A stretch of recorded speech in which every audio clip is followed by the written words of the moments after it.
कन्या पूजन के दौरान भूलकर भी न करें ये गलती, माता की कृपा से रह जाएंगे वंचित। चैत्र नवरात्रि के दौरान कन्या पूजन का विशेष महत्व है।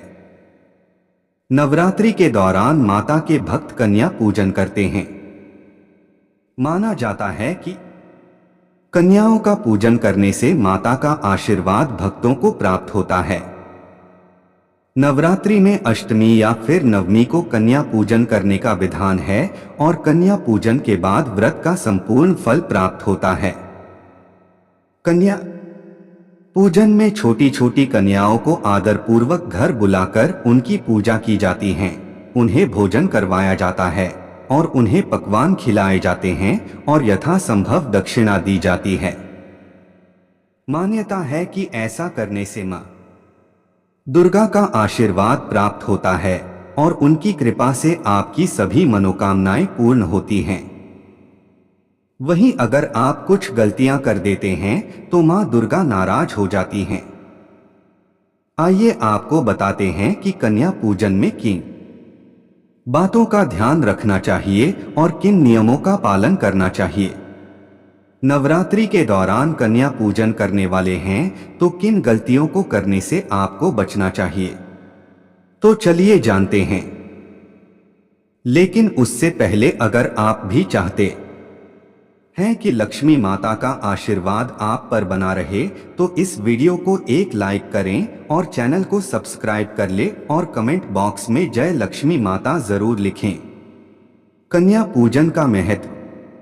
देवी पुराण के अनुसार कन्या की पूजा करने से देवी दुर्गा प्रसन्न होती हैं और व्रत की सभी मनोकामनाएं पूरी होती हैं। इतना ही नहीं, कन्याओं को भोजन कराने से कुंडली में ग्रहों की स्थिति भी ठीक हो जाती है। ज्योतिष विशेषज्ञों के अनुसार कन्या पूजन में आपको हमेशा एक लड़के को आमंत्रित करना चाहिए। यह माना जाता है कि भगवान शिव ने आदि शक्ति या मां दुर्गा की सुरक्षा के लिए भैरव को नियुक्त किया था। इसलिए मां दुर्गा के साथ भगवान भैरव के रूप में कम से कम एक लड़के की पूजा करना जरूरी है। नवरात्रि में कन्या पूजन के दौरान न करें ये गलतियां। 1. साफ सफाई का रखें ध्यान। नवरात्रि में कन्याओं का पूजन माता के 9 स्वरूपों को ध्यान में रखकर किया जाता है। 9 कन्याएं 9 देवियों का प्रतीक होती हैं। इसलिए कन्या पूजन के दिन उनके आने से पूर्व ही आपको उस स्थान की सफाई कर देनी चाहिए जहां आप उनको बैठाएंगे। अगर आप कन्या के बैठने के स्थान को डोट साफ नहीं करते तो आपकी ये भूल माता को अप्रसन्न कर सकती है। 2. कन्याओं पर न करें गुस्सा। कन्या पूजन वाले दिन भूलकर भी कन्याओं को डांटे नहीं, बल्कि आदरपूर्वक आपको उनका स्वागत करना चाहिए। कन्याएं आपके व्यवहार से जितनी प्रसन्न होंगी माता भी आपसे उतनी ही प्रसन्न रहेंगी। 3.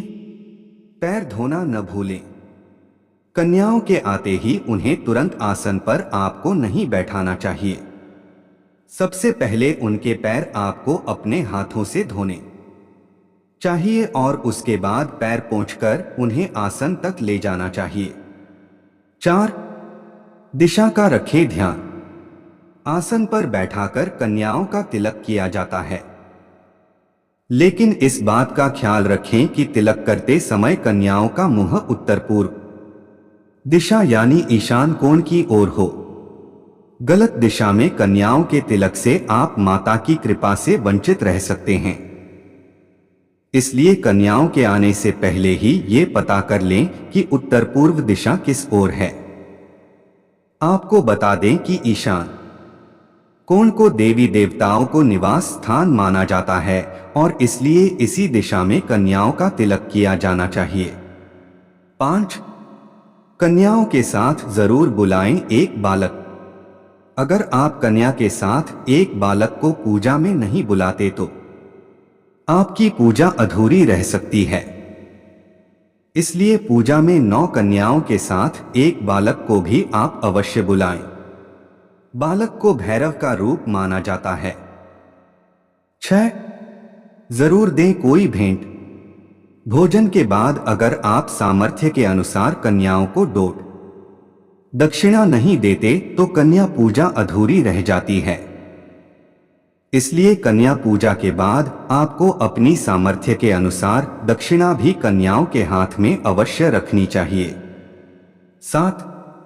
आशीर्वाद लेना न भूलें। कन्या पूजन में कन्याओं के पैर छूकर आशीर्वाद लिया जाता है, इसलिए ख्याल रखें कि कोई कन्या आपके पैर न छुए। 8. भोजन को लेकर सावधानी। इसमें कोई दो राय नहीं कि नवरात्रि के प्रसाद में सात्विक भोजन परोसा जाता है और प्याज या लहसुन का जरा भी इस्तेमाल नहीं होता है। इसके साथ ही ध्यान रखना जरूरी है कि प्रसाद परोसने से पहले माता रानी को भोग लगा दिया गया हो और इसके अलावा किसी और ने घर पर भोजन को झूठा ना किया हो। कन्याओं की थाली में रखे भोजन को उनसे पहले चखना भी झूठा भोजन कहा जाता है।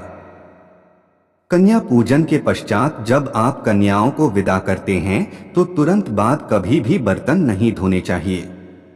जिन बर्तनों में कन्याओं ने खाना खाया है उन बर्तनों को कन्या पूजन के पश्चात 1 या 2 घंटे पश्चात ही धोना शुभ माना गया है। कई लोग होते हैं कि जिन बर्तनों में कन्याओं ने भोजन किया है वह बर्तन उनको उपहार में दे देते हैं। आप ऐसा भी कर सकते हैं।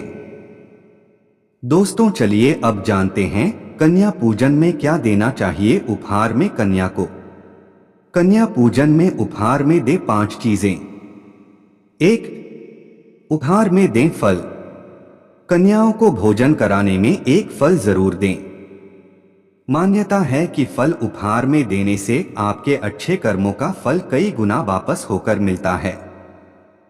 केला और नारियल को सबसे शुभ फल माना गया है। केला विष्णु भगवान का प्रिय है तो वहीं नारियल देवी मां को पसंद है, इसलिए इन दोनों को ही दान में देना चाहिए। वहीं कन्याओं को उपहार में भी दें।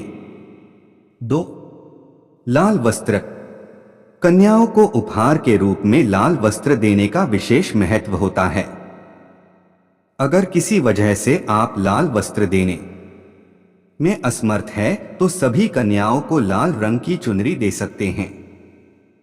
लाल रंग को वृद्धि का प्रतीक माना जाता है। इसके साथ ही लाल रंग मां की पोशाक का रंग होने के कारण भी बेहद शुभ माना जाता है। वहीं लाल रंग के वस्त्र देने से आपका मंगल भी मजबूत होता है। इससे देवी मां का आशीर्वाद मिलेगा। 3. मिष्ठान। प्रसाद स्वरूप कन्याओं को किसी एक तरह का मिष्ठान जरूर खिलाना चाहिए। आप चाहे को भोज में कन्याओं के लिए सूजी का हलवा, आटे का हलवा माता रानी को भोग लगाने के बाद दे सकती हैं। इससे गुरु ग्रह मजबूत होता है। 4. श्रृंगार सामग्री। नवरात्रि में कन्या भोज के बाद सारी कन्याओं को उपहार में श्रृंगार की सामग्री देनी चाहिए। सबसे पहले श्रृंगार की सामग्री को देवी मां को चढ़ा देना चाहिए। उसके बाद उन श्रृंगार सामग्री को कन्याओं में बांट देना चाहिए। मान्यता है कि कन्याओं की ग्रहण की गई श्रृंगार सामग्री सीधे देवी मां स्वीकार कर लेती हैं। 5. चावल या जीरा। परंपरा अनुसार से जब बेटियां विदा होती हैं तो उन्हें चावल उपहार में दिया जाता है। उसी तरह से कन्याओं को भोज कराने के बाद विदाई में चावल देना चाहिए। साथ में चावल के जीरा भी देना चाहिए। कन्या पूजन में कन्याओं को लगा सकते हैं इन चीजों का भोग। 1. बादाम का हलवा। बादाम की सेहत से जुड़े फायदे तो हम सभी जानते हैं। इन्हीं फायदों से भरपूर बादाम का हलवा इस नवरात्रि कन्या पूजन में कन्याओं को खिला सकते हैं। बादाम का हलवा जितना स्वादिष्ट होता है उतना ही सेहतमंद भी। तो इस कन्या पूजन हलवे की जगह बादाम का हलवा खिलाएं और कन्याओं को प्रसन्न करें। 2. जलेबी। बच्चियों को जलेबियां बहुत पसंद होती हैं और यह सबसे ज्यादा पसंद की जाने वाली मिठाइयों में से भी एक है। आप चाहें तो महज आधे घंटे के अंदर घर पर ही जलेबी बना सकती हैं। तो इस बार अगर कन्या पूजन पर कन्याओं को कुछ अलग खिलाना है तो हलवे की जगह जलेबी खिला सकती हैं। 3. खीर। घर पर कोई भी पूजा हो या त्योहार, खीर के बिना भोग अधूरा है। इस नवरात्रि कन्या पूजन में आप भोग के रूप में खीर बनाकर चढ़ा सकते हैं। कन्याओं को भी खीर बहुत पसंद होती है, तो इस नवरात्र आप कन्या पूजन में खीर पूरी भी खिला सकते हैं। 4. बर्फी। मिठाई प्रेमियों की सबसे पसंदीदा मिठाई बर्फी है। यह त्योहारों पर तो बनाई ही जाती ही है, लेकिन आप इसे माता को भोग के रूप में भी चढ़ा सकते हैं। कन्या भोज में हलवा पूरी के साथ बर्फी खिलाएंगे तो कन्याएं खुश हो जाएंगी। 5. काला चना। माता रानी के प्रसाद में काले चने का भोग जरूर लगाएं। काले चने के बिना माता रानी का भोग अधूरा माना जाता है, इसलिए कन्याओं को भी काला चना जरूर परोसें। यह तमाम जानकारी जनरुचि को ध्यान में रखकर दी जा रही है। ज्योतिष और धर्म के उपाय और सलाहों को अपनी आस्था और विश्वास पर आजमाएं। वीडियो का उद्देश्य मात्र आपको बेहतर सलाह देना है। इस संदर्भ में हम किसी प्रकार का कोई दावा नहीं करते हैं। दोस्तों, आज की हमारी वीडियो आपको कैसी लगी हमें कमेंट करके बताएं।